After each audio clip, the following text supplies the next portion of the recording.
பூமி என்ற தாயும் உண்டு, வானம் என்ற தந்தை உண்டு, நீங்கிடாத சொந்தம் என்று நீரும் காற்றும் எங்கும் உண்டு.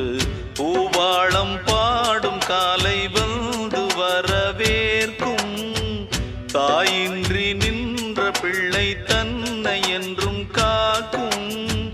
நீ காணும் எல்லாம் உன் சொந்தம்,